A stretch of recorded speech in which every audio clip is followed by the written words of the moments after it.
growth. You'll be watching a list of 10 richest countries in Africa based on their nominal GDP and strength of their economy. Number 10. Tanzania. Tanzania has a GDP of 61.032 billion dollars. This country has maintained a relatively high economic growth over the last decade. Her economic growth in 2018 was however mixed, but her inflation rate was stable in the same year.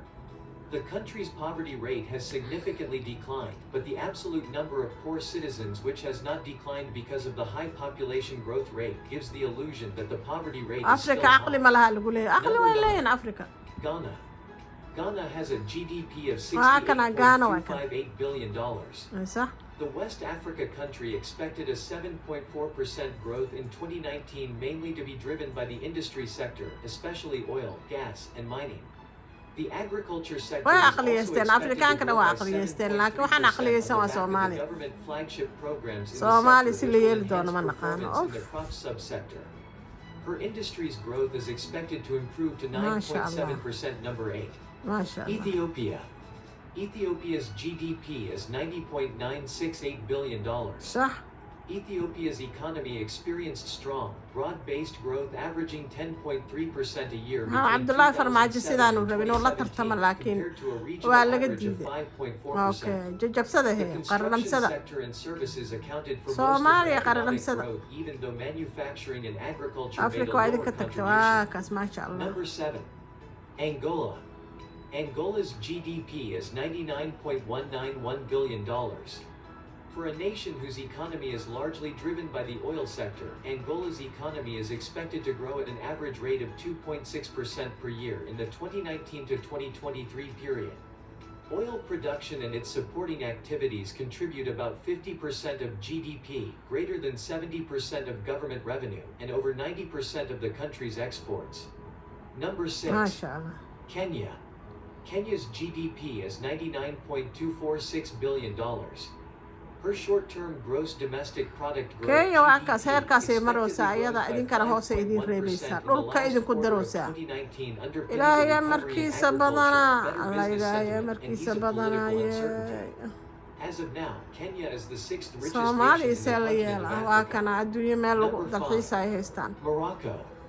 Morocco's GDP is $121.350 billion. Morocco experienced a slight economic retrogression in 2018 owing to the decline of agricultural value-added growth, which was the only partially compensated by the otherwise good performance of non-agricultural activities. Mining activities contributed the most to her economic growth apart from agriculture. Number 4. Algeria. Algeria's GDP is $183.687 billion.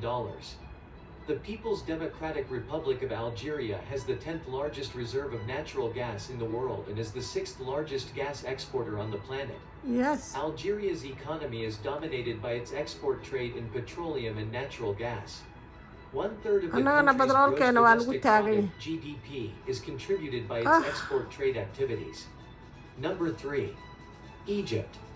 Egypt's GDP is $299.586 billion. Egypt's economic growth has been remarkable over the past few years, averaging 5.3% in 2017-18, a rate that didn't diminish in 2019. At the moment, Egypt is 3rd on the list of the richest countries in Africa based on nominal GDP. The Egyptian economy is mainly driven by the expansion in the gas resources, tourism, manufacturing, and construction. Number 2. South Africa. South Africa's GDP is $371.298 billion. Formerly the richest country in Africa based on the yardstick of GDP. South Africa has recently been dethroned by another country in West Africa. Number 1. Nigeria. Nigeria's GDP is $444.916 billion. Nigeria is not only the most populous country in Africa but also the richest based on nominal GDP. Petroleum products are the primary export of the country, accounting for more than 90% of her exports. The nation is often referred to as the giant of Africa. These are the top 10 richest countries in Africa based on nominal GDP. Thank you for watching. Remember to like,